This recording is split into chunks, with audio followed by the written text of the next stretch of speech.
It's time for The Scribble, your weekly fix of celebrity chats, bizarre stories in the news, and basic random chatter with best-selling author and syndicated radio host Jeremy Bradley.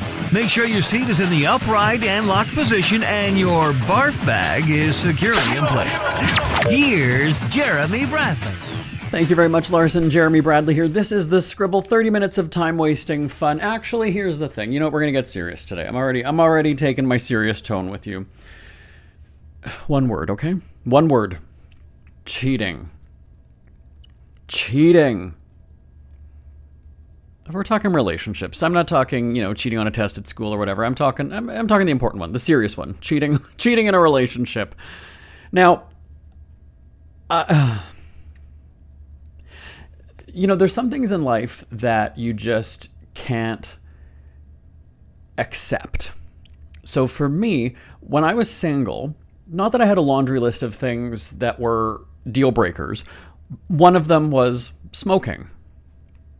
If the person was currently a smoker or even just in the last, 2 or 3 months or something, even just had the hint of cigarette smoke, I was like, no.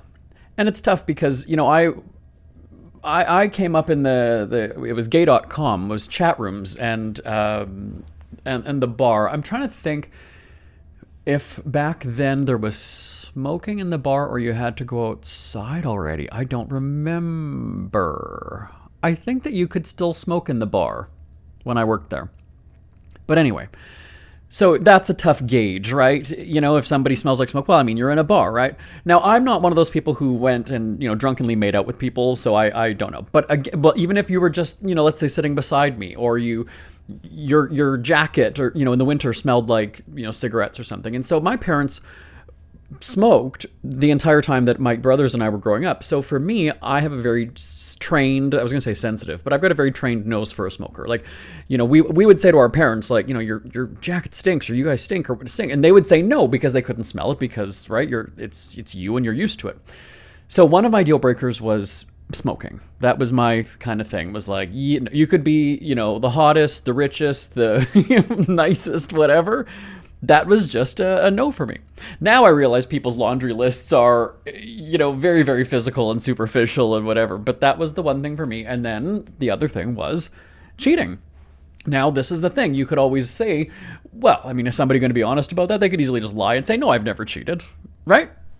So how would you, but eventually it would come out. Now, the fact that then they lied to you later, that obviously then would be a deal breaker for me. So here we go. Now, before you even, I'm not talking about like I was cheated on or anything. No.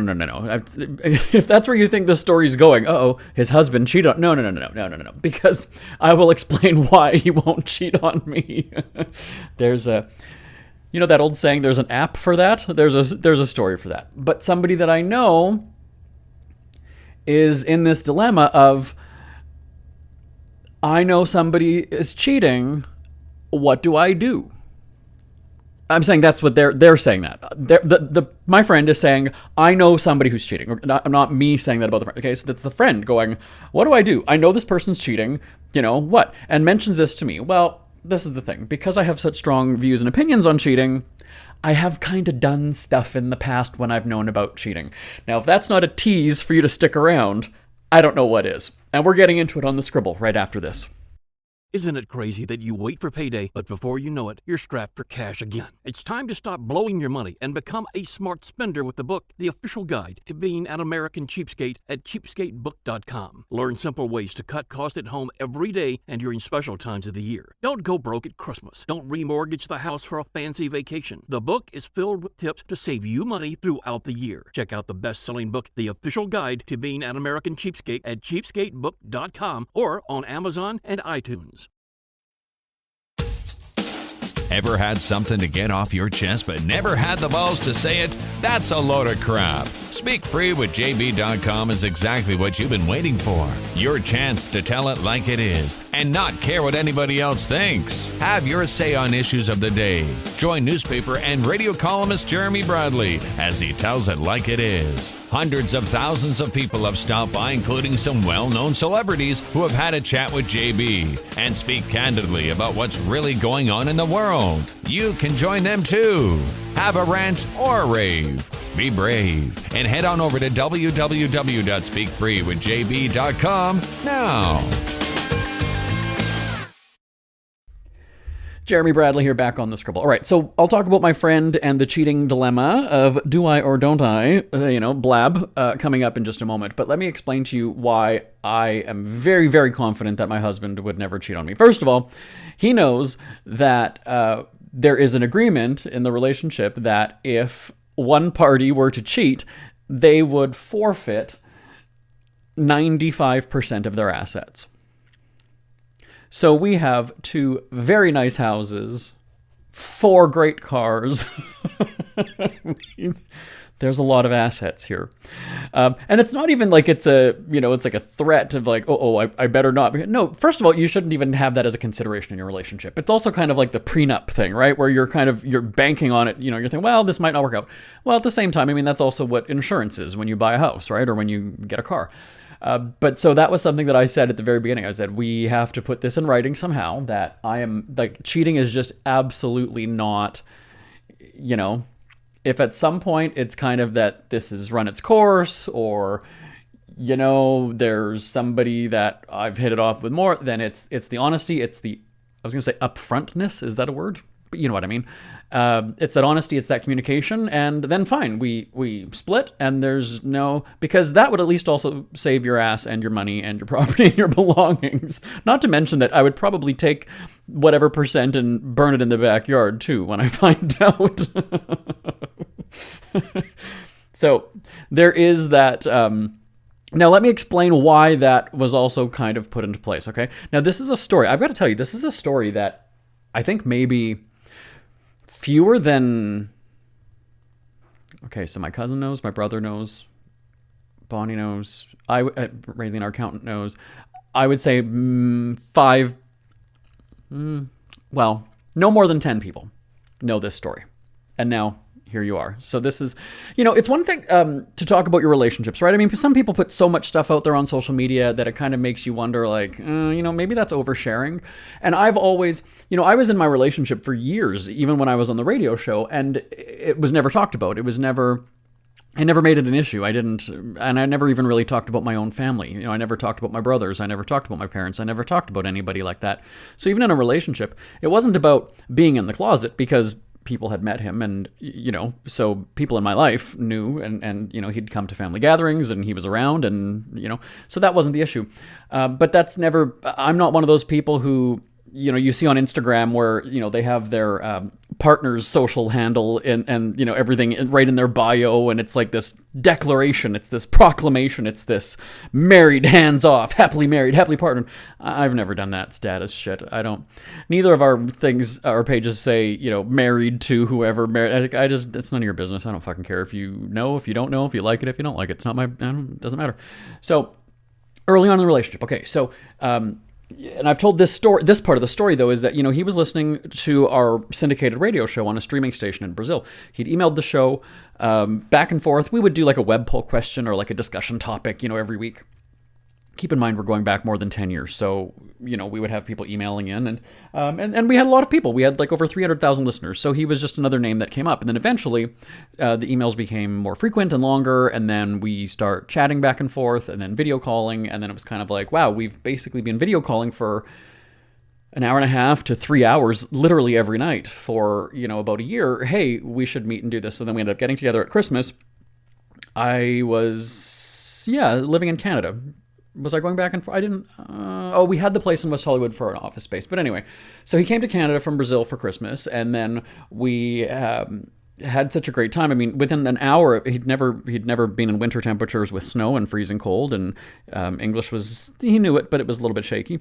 But he ended up meeting me, my dogs, touching snow and winter cold, and meeting my parents and my family within an hour of coming to Canada. Because I met him at the airport, we came to my house, and then because we were going to my parents for Christmas Eve that day, he came in on Christmas Eve. My dad was picking us up because I'm going to drink, and, my family actually didn't know about him or that he was coming. However, my mom, a few days, maybe about a week before, She was dropping something off at my house, and so she came in, and she's saying hi to the dogs or whatever, and then he video called me while she was at the house, and so I kind of thought, well, I'm gonna answer the call, knowing we knew that he was coming in a week. My mom had no idea, so I just answered it. Now my mom was a teacher. Was she still a teacher at the time, or was she retired? She was still working, because if that was 10 years ago, she was still working. She quit. She retired during the pandemic. Right. Okay. So I wasn't planning to tell this part of the story. That's why I'm kind of like, ooh, I wasn't prepared for this. So, so my phone is ringing in the other room. So I go, because I know the ring tone, I answer it, and sure as shit, he was always, when we would video call, because it was so hot in the winter there in Brazil, summer for them, right? Winter for us here is summer for them. He was always calling either definitely without his shirt on, or sitting in his underwear. So I'd answer the call, and all of a sudden, like, there he is sitting in his underwear, and I'd be like, oh my God, my mom is like right here. So because my mom is a teacher, and I would play these English games with him to teach him better English, I said, oh, my mom is here. And so he got really embarrassed, because obviously he wasn't expecting that. And then my mom is kind of like, who is this dude? Like, what's the deal? But obviously he's a muscular, tattooed, tanned, hot. He's a very attractive, guy. So here's my mom, kind of, So we start playing the game, and I say January, and then he goes February, March, April, and so then I said to my mom, okay, like, name some colors. So then she says blue, and then he'll go red, green, black. So this was about maybe like a 2-minute call, not anything very long. And I said, okay, well, I'm going to talk to my mom, so I'll call you back later. And so my mom's like, who is that? I said, just a friend from Brazil. He was listening to the radio show, and we started talking. Oh, okay, cool. So then she leaves a few minutes later, and then so now fast forward to him being here on Christmas Eve. So he's at my house, and then my dad is he picks us up in the front of the house, and so it's dark at that time of night, like 5:30 or 6 o'clock in the winter, right? So he sees two of us coming to the car, and so I get into the front seat, or the passenger seat, and then my husband gets into the back. And so I said to my dad, this is Charles. He's my friend from Brazil. He's visiting.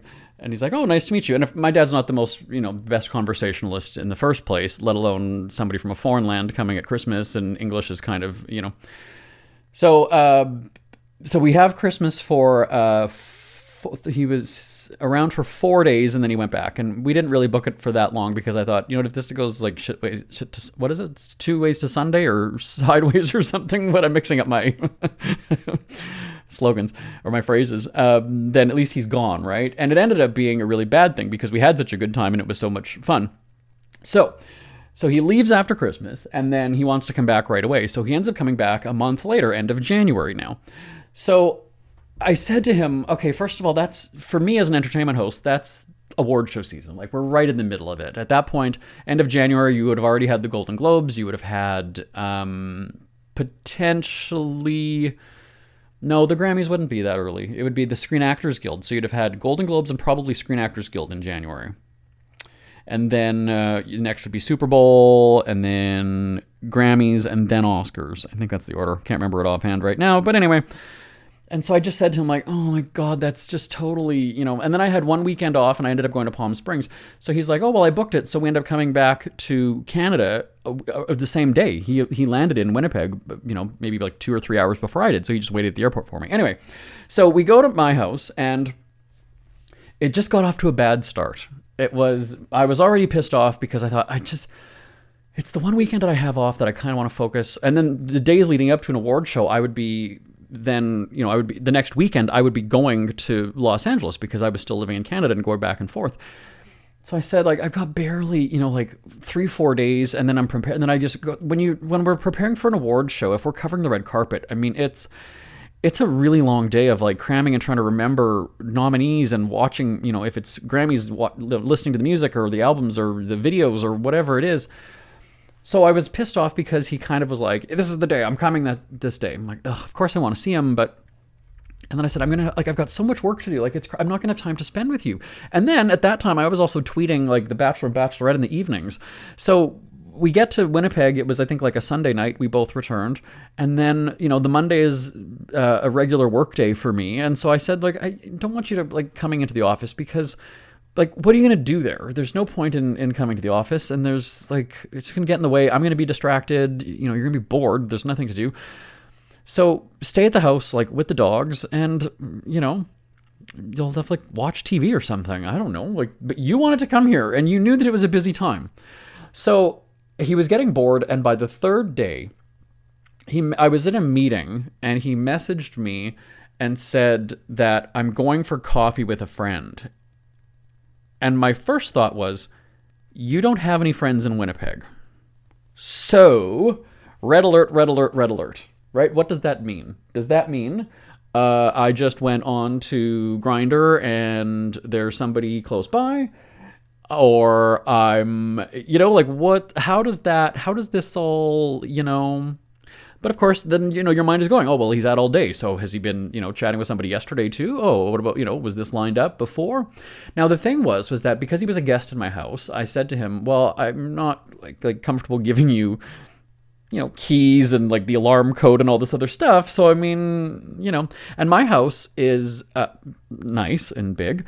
And because years earlier somebody had attempted to break in, which I told that story on the show maybe a month or two ago, and so the locks were kind of changed so that you need a key to lock and unlock the door. Obviously, to unlock the door, yes, but to lock the door. So I said, like, I had a spare key outside, but I was like, no, I'm not going to give that to him because I don't want him having, like, coming and going, and I just stay put. And now he said, just like, I'm cooped up and not going anywhere, not doing anything. So when he messaged me instead of going for coffee, and I had a meeting like 15 minutes later, and I just remember thinking, oh my God, I cannot focus because I'm now having it out with him on WhatsApp, where I said, like, you're going for coffee, or sorry, he's meeting, I'm going with a friend for coffee, or I'm having coffee with a friend. And I said, where? And he said, here.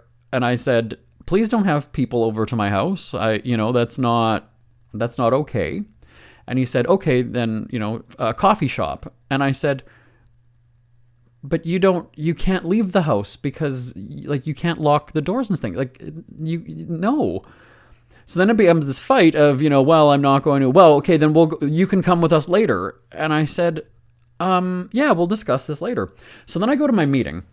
Now, we have a rule in our company that there's no phones in meetings. That's just, we just don't do that. We will have we have a Newswire phone, I guess you want to call it, where that's the only thing. It's just the Newswire because we're in the news business. So we've got entertainment headlines, world events, whatever it is. So that comes because it doesn't take calls. There's no social media on it. It is just solely a news gathering device, a news reporting device. So that comes to a meeting. But anyway, everybody's phones are out of the room. So I come into the meeting and I've got my phone. Of course, everybody notices that and is like, okay, why is his phone on the table? That's, And of course, I'm paying attention to it, right? And it's blinking. His color is green on my phone. So the light is blinking green every time. And I'm looking and he's not responding. And so I made that meeting real quick.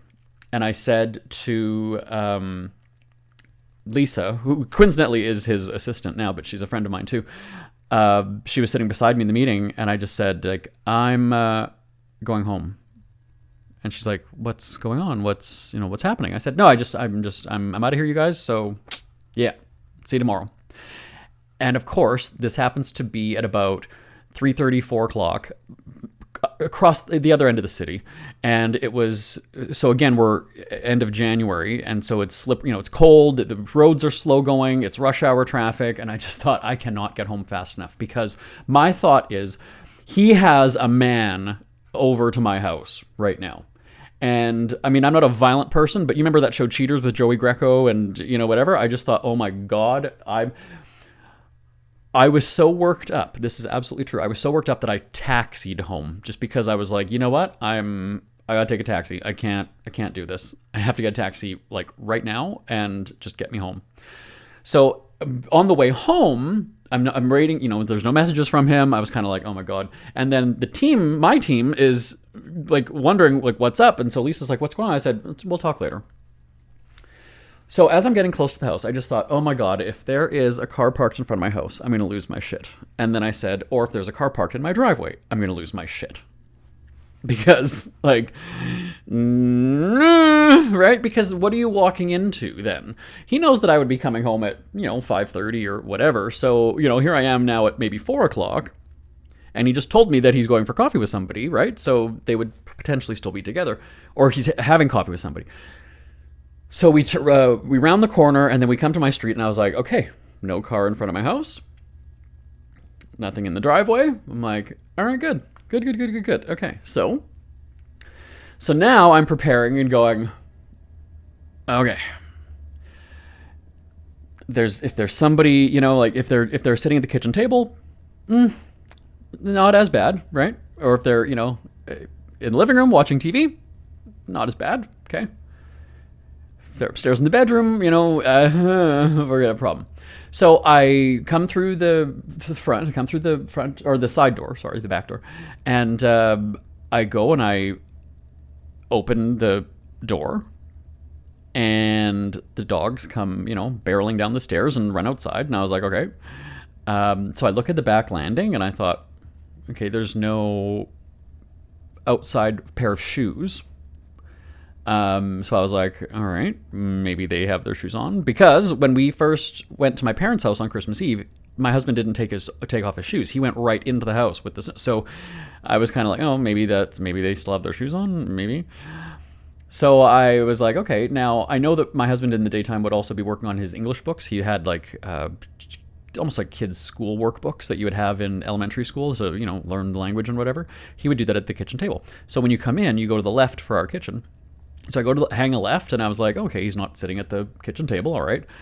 I go into the living room, and he's not in the living room. And I thought, oh, God, next is upstairs.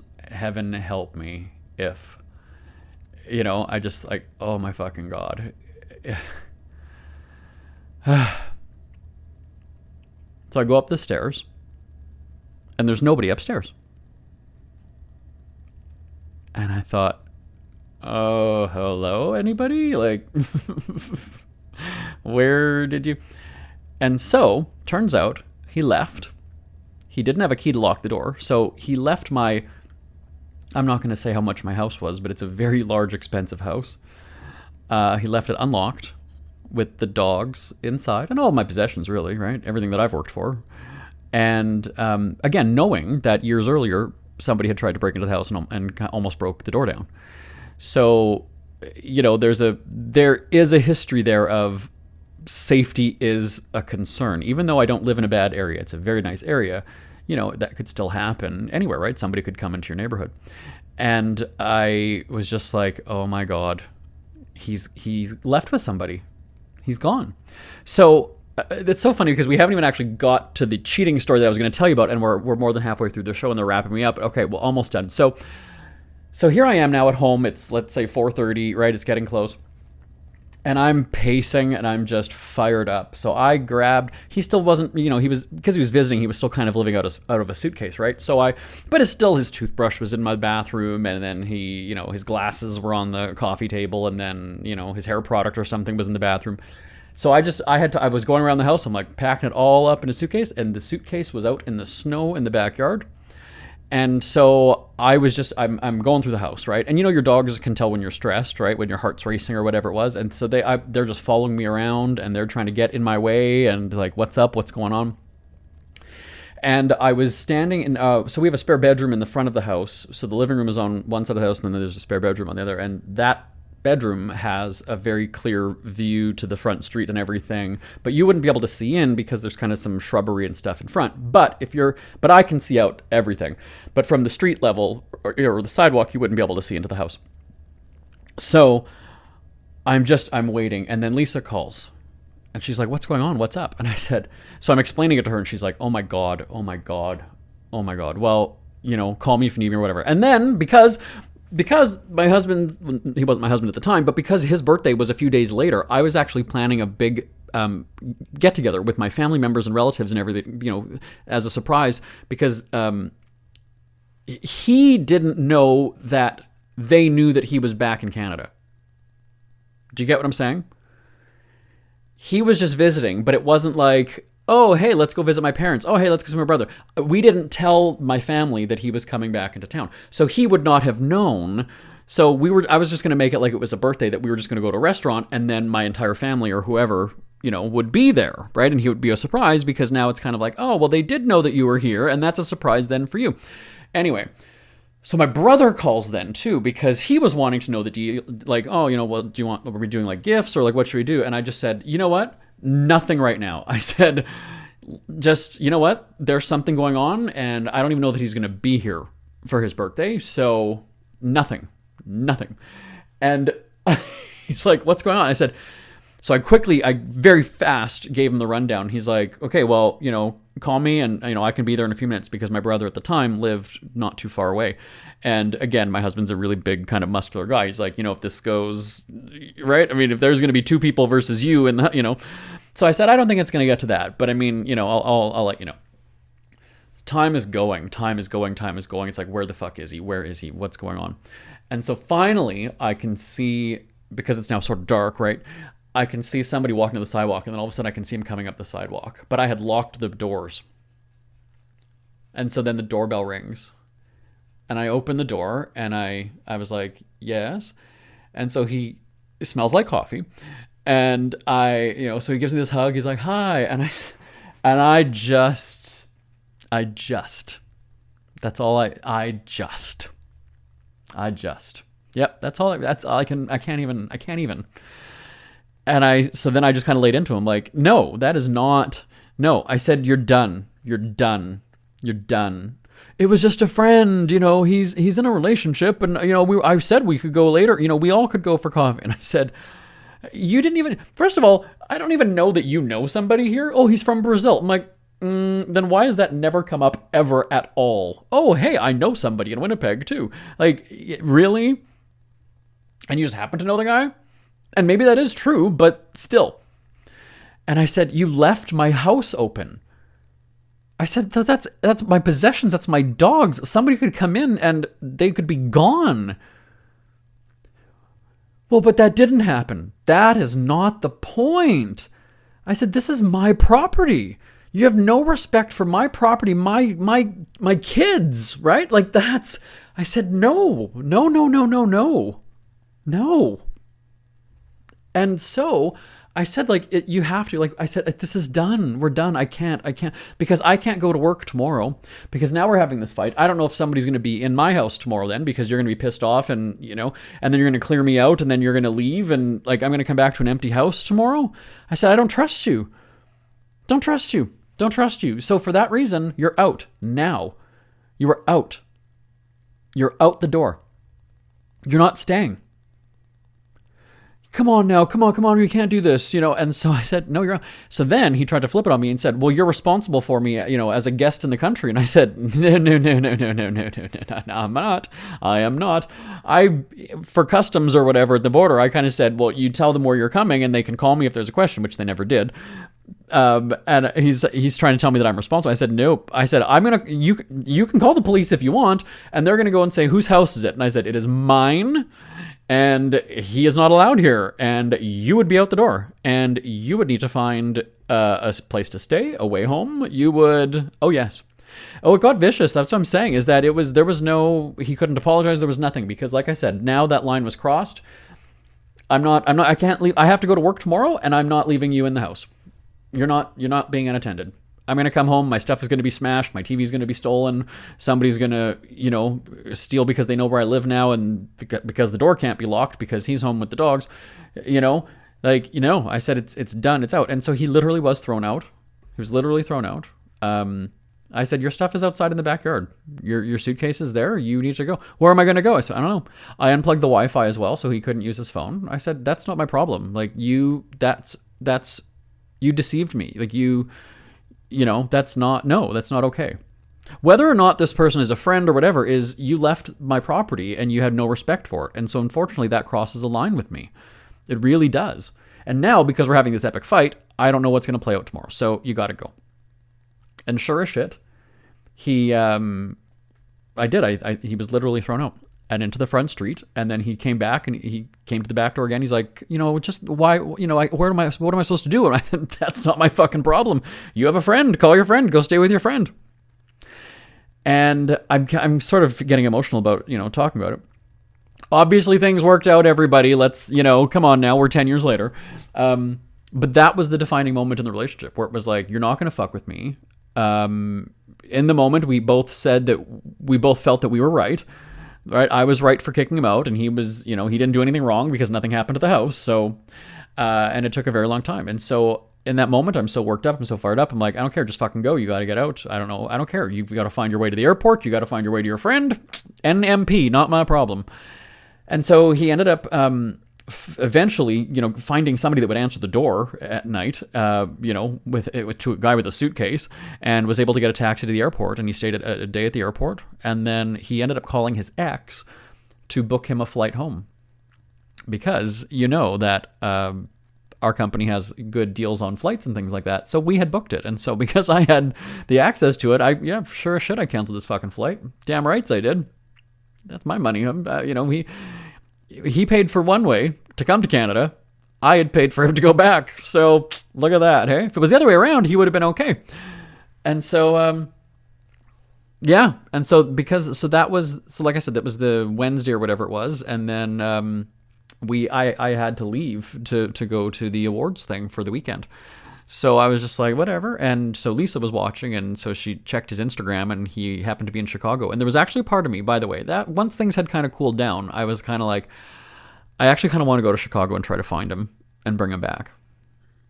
And, not that I was regretting what I had done, but just kind of like, now that you kind of realize the seriousness of what you did, and I've had time to kind of sit and, reflect and think about it, that, let's work this out and let's do it. But he ended up having to go back to Brazil, very short notice. And then that was kind of the end of things for about 2 or 3 months. Well, no, maybe a bit longer. Yeah, maybe about 4 or 5 months. And then it was a little bit of contact here and there, but he wasn't over it. He was very...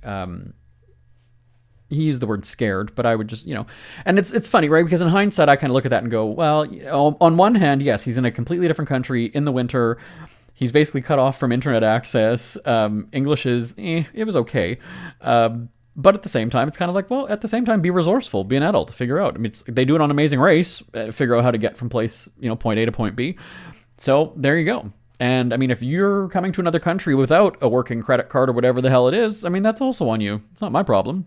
When I travel, I've got more than one credit card. I've got ways to get around and make things happen. And, so, so in hindsight, I was kind of like, I probably did overreact, but at the same time, I mean, I guess I could have just sent him to a mall or something then for the daytime, right? Like he would have to leave the house at 6 o'clock with me, and then he goes somewhere and I go somewhere, but he's not staying at the house. I could have done that, but I didn't trust. I just was like, no, you're not staying in my house. So let me know. We're going to take a break, but let me know what you think about that. How did I handle that? Would you have done the same thing? Go and say, it's not even necessarily about cheating, right? It was about the respect for your property. So let's keep that in mind, right? Your 2 beloved dogs. All somebody had to do was just try the doorknob and walk right into a house, right? Think about any major city in North America. You lock your doors. So, that's one thing.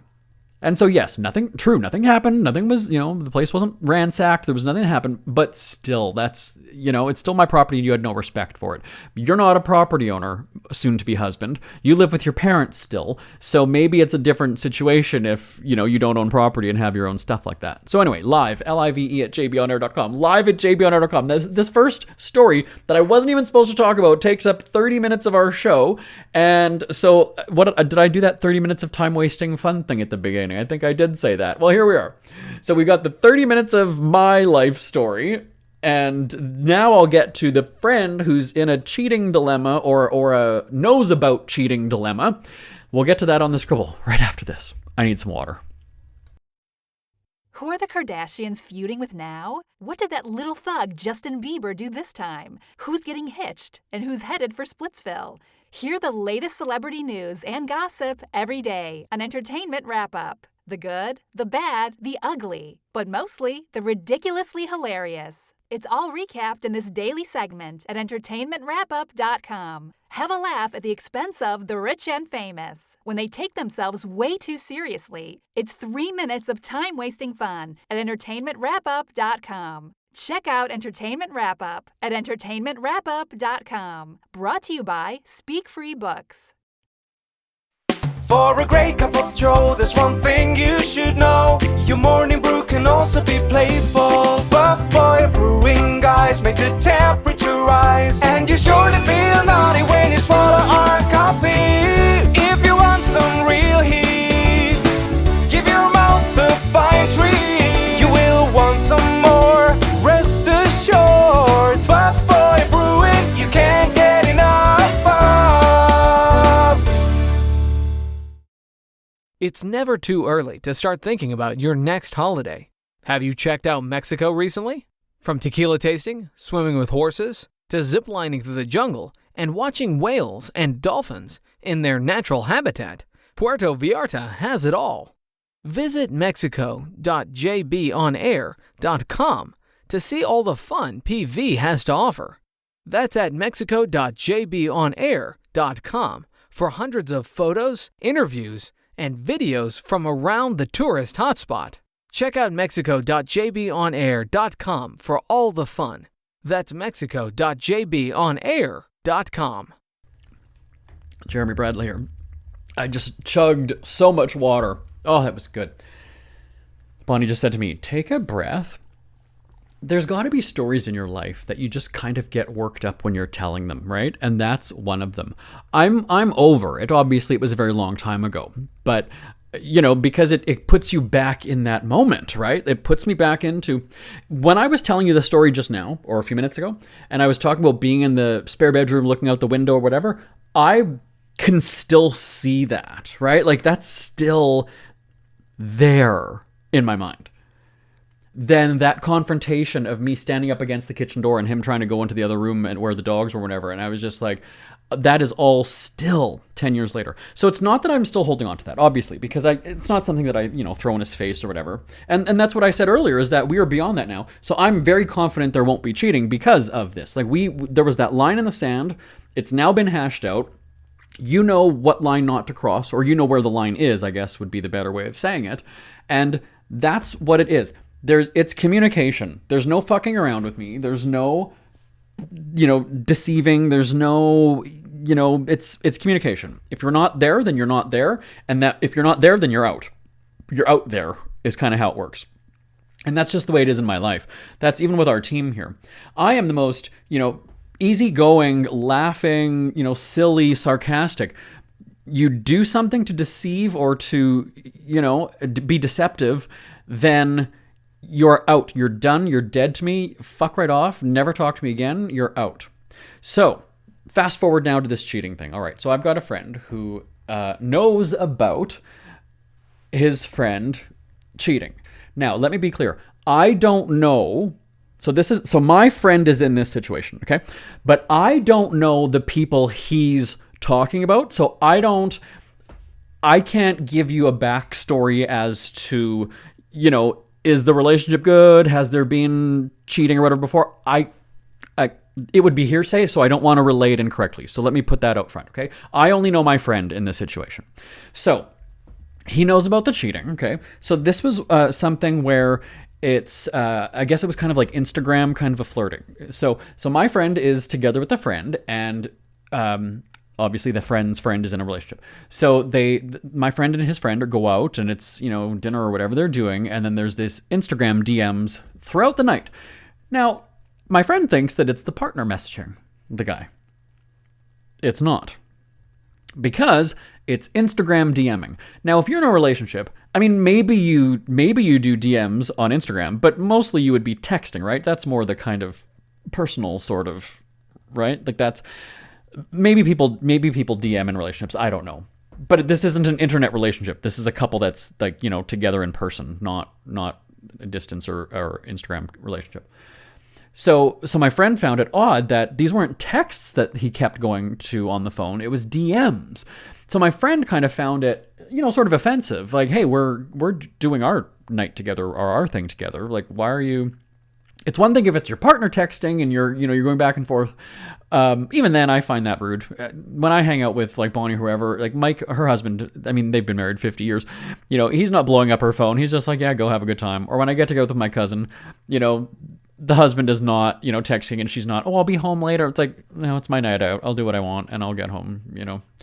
So then my friend kind of questioned it and then looked and saw at one point the picture. So, Instagram, when you're in the DMs, it'll have the little picture of the person, right? So he saw the name, he saw the text at the top, but couldn't read the name. But he saw that the name is longer than the partner's name. So let's say the partner's name is Al Jones, right? Short name. The name on Instagram was longer. Let's say Jonathan Smithsonian. Do you see what I'm saying, right? So even though you're not reading it, you can still see that's not as many letters. Jonathan Smithsonian is not as, as Al, like that's just not, so that's a really long name that the DMs keep going. So then, then my friend tries to catch a glance then the next time. And that's when there's that little display picture. So what my friend did was he ends up opening up his own Instagram, looks up the partner to see, because he noticed that the display picture that was on the phone across the table looked a certain way. Like there was like a sunset kind of in the top left. So then my friend goes on to the partner's Instagram and is like, that's not the display picture of the partner. See where we're going here? So he kind of checked to see, maybe, sometimes on Instagram, people might put a fake name or like just a silly name. So he's like, well, maybe that's what it was. Maybe it was changed. But now we've got the picture. So the one has the sunset on the left. I'm going to go and I'm going to look up the partner's page on Instagram right now. There's no sunset in the display picture. So then it's kind of like, oh, okay, wait a second. Maybe it's somebody from work. Maybe it's a relative going through something. What's the deal? So they have some conversation. They keep going. So then eventually my friend gets pissed off because it's like, you know what? If you're not going to pay attention, like what's so important on your phone? So then the friend shows my friend the like pictures. I guess they were like either sexting or whatever. And so that's when my friend was kind of like, oh. And so he was very distracted from that point forward, right? Because this is on his mind going, and so not that he has the strong feelings like I do about cheating, but the vast majority of people are going to go and say, I can't really, cheating, I can't. And it's, and if it's a close friend, it's a little bit, right? You're kind of, I feel kind of icky because, I don't know, I know somebody who's doing something bad, right? And if you can't support it, you can't, So, what does he do? And so I said, I mean, that's on you, really. I can't. What would you do, everybody? What would you do in that situation? Do you say something to your friend and go, hey, you know what? I like being your friend, but I can't be your friend when somebody's going to do that. Or do you maybe confront them and go, hey, look, you wouldn't appreciate if that was happening to you. So, you've got to come clean. You've got to be honest. You've got to. What would you do? Or is it none of your business? Send me an email, live, live at jbonair.com. Live at jbonair.com. So because we're out of time, I was going to tell you the stories. Even then, I didn't even get to the story that I was going to tell you about cheating. So I, in 2 previous instances, had people in my life that were cheating. And because we're out of time, I'm going to have to tell you about them next week. I will. So we're gonna do this as a part 2. We're gonna be to be continued. But that's actually going to give you time to email me. Tell me. So if you were in that situation with my friend, would you do you just keep it out of your? But the thing is, this is another thing to think about. The friend came clean to my friend, right? So at some point, it's kind of like, well, I guess it is my business because he mentioned it to me now. So does that change things? Right? I mean, it eventually came out at the dinner table or wherever they were. I don't know what they were doing. Right? So this is one of those things where, okay, my friend just told me about this person. So it was brought to my attention. This wasn't something that I just kind of found out and was like, uh-oh, I know a secret. He's telling me about it. Does that make it different? Okay, so the email address, live, live at jbonair.com. Live at jbonair.com. So next week or on the next show, because I don't even know when that is. On the next show, I'm going to tell you the 2 situations where I knew about cheating and what I did about it. And it was kind of dramatic in both instances, really. And that's the cliffhanger we're going to leave you on. All right, so feel free to give me a shout, and I'll have some of maybe your responses next week, and that's going to be something to look forward to. All right, my name is Jeremy Bradley. This is The Scribble. I will talk to you same time, same place next week. Goodbye. We hear you chirping. Get scribbling. Tweet up The Scribble at The Scribble Show. Join the discussion with Jeremy Bradley. It's all going down right now on Twitter at The Scribble Show and at thescribbleshow.com. Want more Scribble? Check out thescribbleshow.com for past shows, celebrity interviews, cheapskate tips, and more. That's at thescribbleshow.com and on Twitter at The Scribble Show. The Scribble is a speak-free media presentation.